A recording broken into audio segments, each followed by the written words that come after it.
National geographic کی team پہلی بار ایک ایسے ریموٹ آئلینڈ پہ ڈاکیومنٹری بنانے جا رہی تھی جہاں سے کوئی بھی زندہ واپس لوٹ کر نہیں آتا۔ جب وہ لوگ ساحل کے قریب پہنچے تو آئلینڈ کے جنگل میں سے کچھ عجیب و غریب ننگے تڑنگے لوگ نمودار ہوئے اور انہوں نے نیشنل جیوگرافک کی شپ پر تیروں کی بارش کر ڈالی۔ اس حملے میں ڈائریکٹر کی ٹانگ زخمی ہو گئی اور وہ الٹے پاؤں واپس بھاگنے پر مجبور ہو گئے۔ یہ آئلینڈ کون سا ہے اور اتنی جدید ٹیکنالوجی کے باوجود بھی آج تک ہم انسان یہاں کیوں نہیں جا پاتے؟ ناظرین، انڈیا کے ایسٹ میں قریب 1400 کلومیٹر دور انڈمان آئلینڈز موجود ہیں۔ یہ انڈین ٹیریٹری کا ہی حصہ ہے جہاں پر کئی چھوٹے بڑے گاؤں موجود ہیں۔ میپ پر دیکھا جائے تو انڈمان آئلینڈز میں سب سے زیادہ آبادی والا شہر پورٹ بلیئر نظر آتا ہے، جہاں پر ایئرپورٹ بھی موجود ہے۔ یہ ایئرپورٹ ہی ہے جو انڈمان آئلینڈز کو پوری دنیا سے کنیکٹ کرنے میں بہت امپورٹنٹ پارٹ پلے کرتا ہے۔ روزانہ دنیا بھر کے جہاز یہاں لینڈ کرتے ہیں۔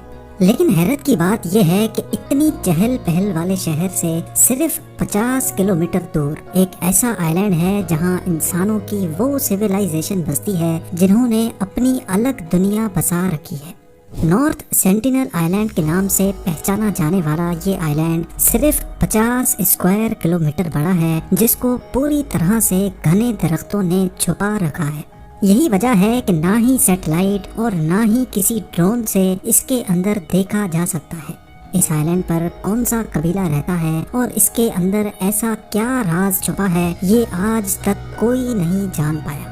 ہسٹری میں کئی بار یہاں جانے کی کوشش کی جا چکی ہے، لیکن یہ قبیلہ کسی بھی آؤٹ سائڈر کو کسی صورت برداشت نہیں کرتا۔ یہ لوگ تیش میں آ جاتے ہیں، تیر برساتے ہیں اور جان لینا تو ان کے لیے کوئی معنی ہی نہیں رکھتا۔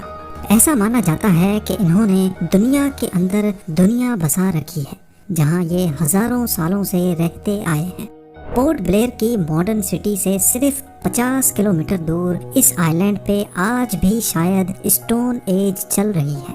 لیکن آخر ایسا کیوں ہے؟ یہ لوگ باہر کی دنیا سے کوئی رابطہ کیوں رکھنا نہیں چاہتے؟ یہ سب سمجھنے کے لیے ہمیں نارتھ سینٹینل آئلینڈ کے اتہاس میں جھانکنا پڑے گا۔ صدیوں سے یہ مانا جا رہا ہے کہ نارتھ سینٹینل آئلینڈز پہ رہنے والا قبیلہ ہیومن سویلائزیشن کا وہ گروہ ہے جو ہم سے کسی دور میں بچھڑ گیا تھا۔ 26,000 سال پہلے سمندر کا لیول بہت کم ہوا کرتا تھا، تب یہ آئلینڈ نہیں بلکہ ایشین کانٹیننٹ کا حصہ ہوا کرتا تھا۔ گلوبل وارمنگ کی وجہ سے سمندروں کا لیول بڑھتا گیا اور تبھی انڈمان اور نارتھ سینٹینل کا تعلق ہماری دنیا سے ختم ہو گیا اور وہ ایک آئی لینڈ بن کر رہ گئے۔ اس کے بعد دنیا ایک کے بعد ایک ترقی کرتی گئی، لیکن ان آئی لینڈز پہ رہنے والے لوگوں کے لیے یہی ان کی دنیا تھی۔ ہمیں تو ان کی دنیا کے بارے میں تب معلوم پڑا جب ایئر 1789 میں ایک برٹش شپ انڈمان آئلینڈز پہ آ پہنچی، لیکن انہوں نے نارتھ سینٹینل آئلینڈز کو وزٹ نہیں کیا کیونکہ یہ ایک چھوٹا سا آئلینڈ ہے اور شاید ان کی نظر میں اس کی کوئی اسٹریٹجک ویلیو نہیں تھی، ایٹ لیسٹ اگلے 78 سالوں تک۔ ایئر 1867 میں جب انڈیا پر برٹش راج تھا، تب ان کی ایک شپ انڈین کوسٹ سے انڈمان آئلینڈز جا رہی تھی تو راستے میں نارتھ سینٹینل آئلینڈز کے قریب وہ خراب ہو گئی۔ اس شپ میں 106 برٹش اور انڈینز موجود تھے۔ انہوں نے سمجھا کہ یہ آئی لینڈ بیابان ہے اور یہاں شاید کوئی نہیں رہتا، لیکن ان کی یہ سوچ کچھ ہی لمحے میں بدلنے والی تھی۔ ریسکیو کے انتظار میں انہوں نے کچھ دن یہیں پر پناہ لینے کا فیصلہ کیا۔ تیسرے دن آئی لینڈ پہ چھپے قبیلے نے ان پر تیروں سے حملہ کر دیا۔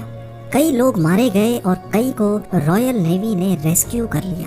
نارتھ سینٹینل آئلینڈز کے ساتھ یہ دنیا کا پہلا کانٹیکٹ تھا جو خون خرابے پہ آ کر ختم ہوا تھا۔ اگلے 13 سالوں تک کسی نے بھی واپس یہاں لوٹنے کی ہمت نہیں کی۔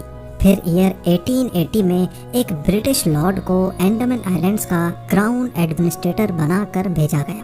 ان کا نام موریس ویڈال پورٹ مین تھا اور انہوں نے نارتھ سینٹینل آئلینڈ پہ جانے کا فیصلہ کیا کیونکہ پورٹ مین وہ سارا ایریا خود دیکھنا چاہتے تھے جس کے وہ کراؤن ایڈمنسٹریٹر بن کر آئے تھے۔ ان کا پلان تھا کہ وہ قبیلے کے چند لوگوں کو کڈنیپ کر کے ان کو انڈمان آئلینڈز لے کر آئیں گے۔ ان کا ٹھیک سے خیال رکھیں گے اور پھر ایک اچھے پیغام کے ساتھ، اچھے میسج کے ساتھ ان کو واپس بھیجیں گے۔ شاید اس سے وہ کھوئے ہوئے قبیلے سے اچھا کانٹیکٹ بنا سکیں، ان کو یہ احساس دلا سکیں کہ وہ بھی ہماری طرح کے ہی انسان ہیں۔ پورٹ مین نارتھ سینٹینل آئلینڈ گئے اور کئی دن تک قبیلے سے چھپنے میں کامیاب رہے۔ پھر ان کو یہاں ایک فیملی نظر آئی جس میں ایک کپل اور ان کے 4 بچے تھے۔ پورٹ مین نے اس فیملی کو کڈنیپ کیا اور ان کو انڈمان آئلینڈز پہ لے کر آ گئے۔ نارتھ سینٹینل آئلینڈ کی ہسٹری میں پہلی بار ان کا باہر کی دنیا سے کانٹیکٹ ہوا تھا۔ دنیا میں پھیلی کئی بیماریاں ان کی باڈی کے لیے بالکل نئی تھی۔ بڑی ایج والا کپل ان بیماریوں کی لپیٹ میں آ گیا اور زندگی کی بازی ہار گیا۔ کراؤن ایڈمنسٹریٹر پورٹ مین کو بڑا افسوس ہوا کیونکہ اس کو اپنا پلان فیل ہوتا دکھائی دے رہا تھا۔ انہوں نے 4 بچوں کو گفٹس دیے اور ان کو واپس نارتھ سینٹینل آئلینڈز بھیج دیا۔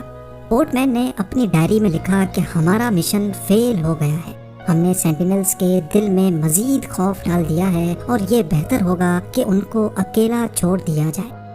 اب یہ بھی پاسبل ہے کہ لوٹنے والے بچوں نے قبیلے کے مزید لوگوں میں باہر کا وائرس پھیلا دیا ہو، جس سے وہاں اور بھی لوگ مارے گئے ہوں، اور یہ بھی ہو سکتا ہے کہ انہوں نے اپنے ماں باپ کی موت کا ذمہ دار ہمیں ٹھہرا دیا ہو۔ لیکن اس دن کے بعد سے نارتھ سینٹینل کے اس قبیلے کا باہر کی دنیا پر غصہ مزید بڑھ گیا۔ اگلی کئی دہائیوں تک کوئی غلطی سے بھی نارتھ سینٹینل آئلینڈ جاتا تو اس کو قبیلہ مار کر اس کی لاش کو ساحل پہ ہی لٹکا دیتا تھا، جو اس بات کا سیدھا سادہ اشارہ تھا کہ ہمارے پاس آنے کی غلطی بھی مت کرنا۔ 1947 میں جب انڈیا آزاد ہوا تو بٹوارے میں انڈمان آئلینڈز تک کا سارا ایریا انڈیا کے حصے میں آ گیا۔ یہاں رہنے اور بسنے والے تمام لوگ اب انڈینز کہلائے جانے لگے، جس میں نارتھ سینٹینل آئلینڈ والا قبیلہ بھی شامل تھا۔ بے شک اس قبیلے کو تو یہ معلوم بھی نہیں تھا کہ انڈیا کیا ہے۔ انڈین گورنمنٹ نے فیصلہ کیا کہ اس ناراض قبیلے سے ایک پیسفل کانٹیکٹ کیا جائے۔ 1967 میں ایک انڈین اینتھروپولوجسٹ تریلوک ناتھ پنڈت نے یہ کام اپنے سر لیا۔ وہ آئلینڈ کے گرد بوٹ میں چکر کاٹتے اور گفٹس پھینکتے جاتے۔ وہ اور کچھ نہیں بلکہ صرف اس قبیلے کا دل جیتنا چاہتے تھے۔ 1974 میں نیشنل جیوگرافک نے آئلینڈ پر ایک ڈاکیومنٹری بنانا چاہی جس کا نام مین ان سرچ آف مین رکھا گیا۔ ان کی ٹیم ایک بڑی بوٹ میں سوار تھی جس میں سیکیورٹی گارڈز، فلم کرو اور تریلوک ناتھ پنڈت بھی شامل تھے۔ ان کا خیال تھا کہ وہ آئلینڈ کے اور زیادہ قریب جا کر گفٹس رکھیں گے جو لہروں پہ تیر کر ساحل پہ پہنچ جائیں گے۔ پہلے وہ قبیلے کا بھروسہ جیتیں گے اور پھر ڈاکیومنٹری کی شوٹنگ بھی کریں گے۔ وہ 3 دنوں تک گفٹس پھینکتے رہے، لیکن جب وہ ساحل کے قریب گئے تو ان کا پلان بری طرح سے فیل ہو گیا۔ قبیلے کے فائٹرز نے ان کے سامنے گفٹس توڑ دیے اور تیروں کی بارش کر ڈالی، جس میں سے ایک تیر سیدھا ڈائریکٹر کی ٹانگ پر آ کر لگا۔ نیشنل جیوگرافک کی ٹیم نے شوٹنگ کینسل کر دی اور ان کے پاس الٹے پاؤں بھاگنے کے سوا کوئی آپشن نہیں تھا۔ آئلینڈ کے اندر کی کچھ فوٹیجز وہ دور سے ہی ریکارڈ کرنے میں کامیاب ہوئے تھے، اور یہ نارتھ سینٹینل آئلینڈز کی پہلی اور آخری فوٹیج ہے۔ نیشنل جیوگرافک نے تو اپنا مشن کینسل کر دیا، لیکن ہیڈ اینتھروپولوجسٹ پنڈت یہاں پھر بھی آتے رہتے اور قبیلے کو دور سے ہی گفٹس دے کر واپس چلے جاتے۔ کئی سالوں کے بعد آخر کار ایک دن وہ قبیلے سے دوستانہ کانٹیکٹ بنانے میں کامیاب ہو گئے۔ انہوں نے کئی فوٹوگرافز بھی کیپچر کی جس میں قبیلے کے لوگوں کو گفٹس لیتے بھی دیکھا گیا۔ پنڈت نے اپنی جونیئر اینتھروپولوجسٹ مدھومالا کو بھی اس مشن پہ لگا لیا، جن کو بھی قبیلے کے ساتھ فرینڈلی ماحول میں دیکھا جا سکتا ہے۔ کئی سالوں تک یہ فرینڈلی ماحول چلتا رہا، لیکن پھر 1981 میں ایک شپ آئلینڈ پہ آ کر پھنس گئی۔ یہ پیناما میں رجسٹرڈ MV پرمروز شپ تھی۔ اس میں 30 لوگ سوار تھے جو ریسکیو کا ویٹ کرنے لگے۔ کئی دنوں کے بعد انہوں نے نوٹس کیا کہ 50 سے زیادہ لوگ آئلینڈ سے نکل کر ان کی طرف تیر پھینک رہے ہیں۔ انہوں نے اپنی کمپنی سے ایمرجنسی کانٹیکٹ کیا اور ہیلی کاپٹر کی مدد سے ان کو وہاں سے ایئر لفٹ کر لیا گیا۔ ان کی شپ آج بھی نارتھ سینٹینل آئلینڈ کے ساحل پہ موجود ہے، جس کو گوگل ارتھ پہ دیکھا جا سکتا ہے۔ ایک بات تو کلیئر ہے کہ کسی بھی ریزن کی وجہ سے نارتھ سینٹینل آئلینڈ کے لوگ اگر کسی پہ رحم دل رہے ہیں تو وہ ہیں تریلوک ناتھ پنڈت اور ان کی جونیئر مدھومالا۔ لیکن جب پنڈت ریٹائر ہوئے تو انڈین گورنمنٹ نے سینٹینل آئلینڈ کے تمام فیوچر وزٹس کینسل کر دیے اور آئلینڈ کو سیل کر دیا گیا۔ تب سے لے کر اس کے گرد انڈین نیوی کی شپس پیٹرول کرتی ہیں، کسی کو بھی کسی بھی وجہ سے یہاں جانے کی پرمیشن نہیں ہے۔ لیکن بات یہاں ختم نہیں ہوئی۔ 2006 میں 2 مچھیرے غلطی سے اس آئلینڈ پہ جا پہنچے۔ اس ایریا میں جو دوسرے مچھیرے فشنگ کر رہے تھے انہوں نے دیکھا کہ قبیلے کے چند لوگوں نے دونوں مچھیروں کو ان کی آنکھوں کے سامنے مار ڈالا اور ان کی باڈیز کو بیچ کے کنارے لٹکا دیا۔ اس واقعے کے 12 سالوں تک کسی نے بھی نارتھ سینٹینل آئلینڈ پر جانے کی ہمت نہیں کی۔ لیکن پھر 2018 میں امریکہ سے تعلق رکھنے والے 26 سالہ جان ایلن نے یہاں چھپ چھپ کر جانے کا فیصلہ کیا۔ جان فلائٹ پہ انڈمان آئلینڈ پہنچے اور کچھ مچھیروں کو رشوت دے کر زبردستی ان کو نارتھ سینٹینل آئلینڈ جانے پر مجبور کیا۔ وہ یہاں ایک الگ ہی مشن پہ گئے تھے۔ ان کا مشن قبیلے کو کرسچن دھرم کا میسج دینا تھا۔